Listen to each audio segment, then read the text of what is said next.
Poveste de ziua îndrăgostiților. Vlad și Ana erau un cuplu obișnuit. Locuiau într-o casă obișnuită, se luptau pentru bunăstarea familiei și, la fel ca multe alte cupluri, aveau și ei ciorovăielile lor.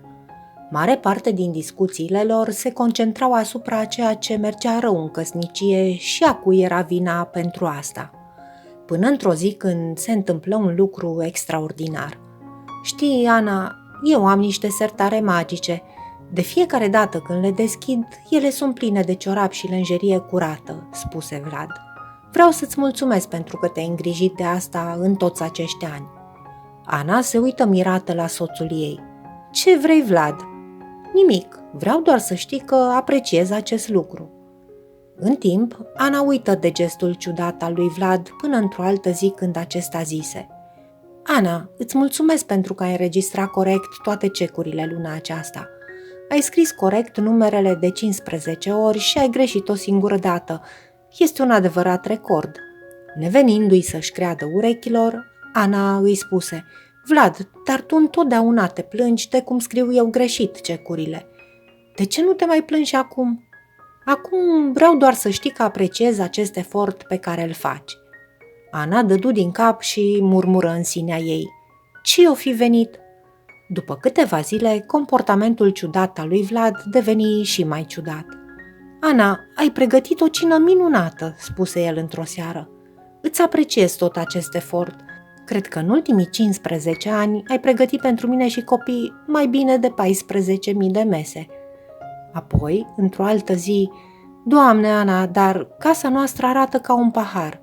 Cred că ai muncit din greu ca să arate așa de bine. Mulțumesc, Ana, pentru că existi. Îmi place cu adevărat să te știu lângă mine. Ana se întrebă în sinea ei: unde au dispărut sarcasmul și criticile?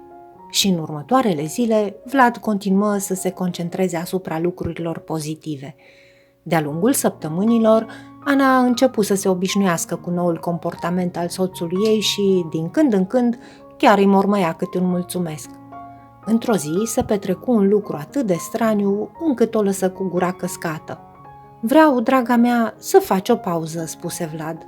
Mă duc eu să spăl vasele, așa că, te rog, pleacă din bucătărie. După un moment de tăcere, Ana îi răspunse: mulțumesc, Vlad, mulțumesc foarte mult. Acum pașii Anei erau ceva mai ușori, încrederea în ea mai mare și, pentru prima dată după multă vreme, ea a început să fredoneze un cântec. Nu părea să mai fie în toane proaste. Chiar îmi place comportamentul lui cel nou, își zise ea. Acesta ar fi putut fi sfârșitul povestirii dacă, într-o bună zi, nu se petrecu un alt lucru ciudat. De data aceasta, cea care a vorbit a fost Ana. Vlad, spuse ea, vreau să-ți mulțumesc pentru toți acești ani în care ai muncit din greu și ne-ai asigurat o viață cu de toate. Nu cred că ți-am spus vreodată cât de mult te apreciez. Vlad nu a dezvăluit niciodată motivul care l-a făcut să schimbe atât de radical purtarea, oricât de mult s-a străduit Ana să obțină un răspuns de la el, și va rămâne probabil unul din misterele vieții sale. Dar este misterul datorită căruia în familia lor domnește aprecierea, recunoștința și armonia.